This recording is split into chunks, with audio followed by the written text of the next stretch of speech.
Well, I'm not sure whether we're back or whether we're starting, but we did half an hour of a show there when we didn't know that we didn't have any sound coming out, which was no good whatsoever. We got one of my favorite people sitting here with me, Dr. Kris Paulson.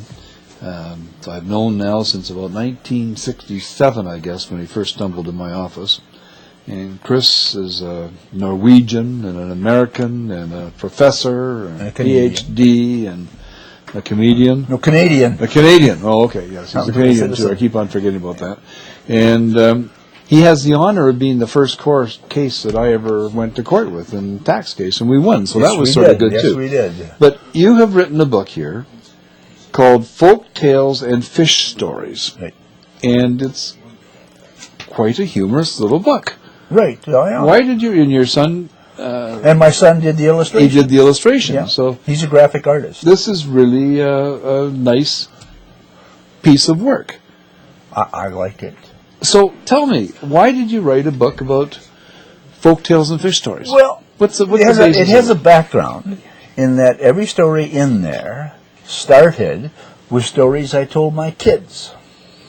And then they expanded, and then they got revised. And then Kai, who did the illustrations, took a senior graphic course at Simon Fraser in a communications course. It was a graphic artist course, and he graduated last spring. But he went to the prof and said, rather than do DVD covers or book covers, I'd like to do a book and illustrate my father's stories. So he did this as part of an SFU course. It started as an SFU course. And then they asked them, how long did it take me to write the stories? And I say, a lifetime. And how long did it take him to do the book? Well, over 2 years. Mitchell, I need you to get me something. If you go into the main bathroom, just inside the door on the left-hand side, I think you'll find a copy of Og. Yes, I will. Can you go and see if you can find that and bring it back? Because you're in good company, you know that. I got to say, I like the book. Well, this is a good book. Yeah. And it's fun. Yep. And it just sort of does for the world of kids and Danish or Norwegian and so on. I'm not a Norwegian. Sorry, just a second, Mitchell. It's in the table. It's on that table right in the corner. I know where it is now. I moved it today because I hadn't intended to bring this because I didn't know we were going to get Kris. In this corner? It's on the top. It's in the table underneath the wheel table. It's right there. It's on top. Now, are we starting again? No. We're still. This is live. We're live. Whether anybody's watching or not, I don't know. But see this book? Yep. This is written by Pierre Burton. I know him. And this is a book that he wrote from stories he told to his kids. Yeah. And the person who illustrated it was his daughter.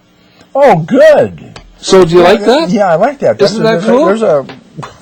There's a connection. You're in good company. I'm in good company. You're in good company. One of these days I'll show you the interview I did with Pierre on that book, and we'll do some comparisons. I'd be delighted. So tell me, what's this about? I mean, we got trolls living under the bridge. Tell me, what's the basis of this? Well, okay. I am not Norwegian, but I am of Norwegian background. Okay. And I grew up in a town in Minnesota that quite Norwegian Lutheran. Yes. And I have a cabin in northern Minnesota where we went from the time I was 11. I still go there, and it was good fishing. Mm. And so, but then I also went to Norway midway through college, and I fell in love with it with the country rather than the second-hand shadow of St. Olaf College, where I grew up. And so then the stories developed, some from Minnesota, some from Norway. So this is a combination. And of course my son wants me to do another book, and I don't have 5 more stories in the quality right now of that, or I don't think so. Well, but you can work at it. Oh yeah, I'm retired, but I hope to do a lot of work since, and I'm sitting on material. Tell me one of the stories. I'll tell you one of the stories. Tell me one of the stories. Okay. You got to get people intrigued so that they go. Okay, well, we'll start with the story of the Drageduke. Now, there aren't many people, even in Norway, who know the story of the Drageduke. And I thought the Drageduke is a doll, literally a doll, that's been left in the barn, the closet, Where else? In the basement for years and years. It's a doll that you forgot about. Yeah, doll you forgot about. We And all have along one of comes those. Yes. a fairy godmother hobgoblin, and she brings the doll to life. Now you've heard of Pinocchio, Of course. and there was a fairy godmother that turned Pinocchio from a wooden puppet into a real live boy. Yes. Well, the fairy hobgoblin doesn't take nice wooden puppets and turns them into nice real live. She finds old crotchety dolls that resent being left in the barn, the basement, or the closet With for the years bottom and of years. the chesters. Yeah, I mean, forgotten. By the time they've been And she left there brings for them to life. 20 years, are they in a good mood or a bad mood? No, not particularly. They live on the wall forever and ever, and they're alive, and they steal things from this family that has forgotten them. What do they steal? Well, everything. You mean silverware? Spoons, money off the trainer, jackknives, even a sickle blade in the case of our.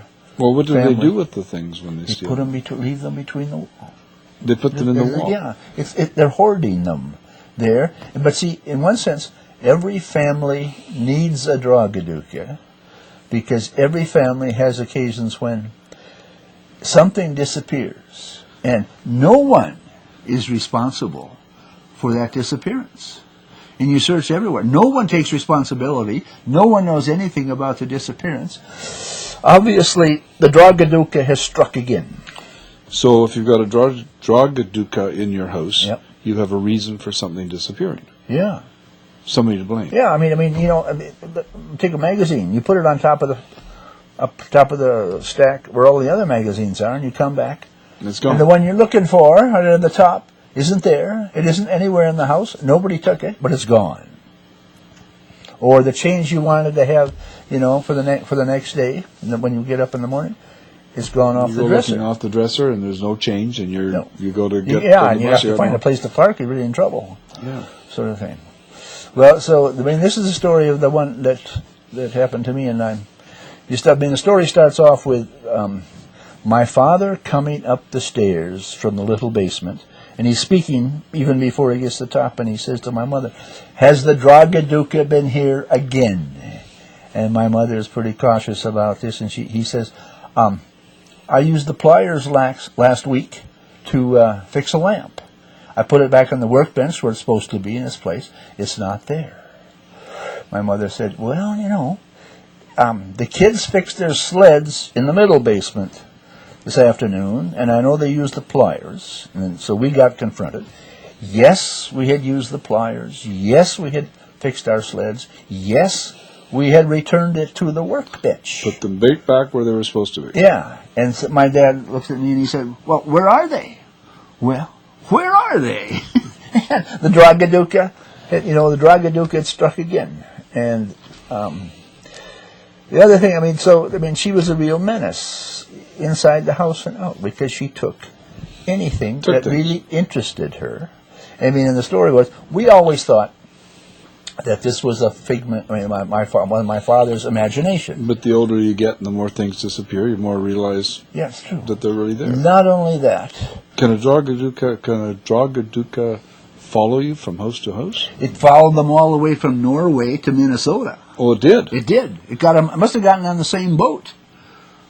Well, could it have been that they put the doll in a trunk and took it with them? Is that where that Well, happened? yeah, but nobody knows how they got over here to Minnesota. And there are some in Canada as well.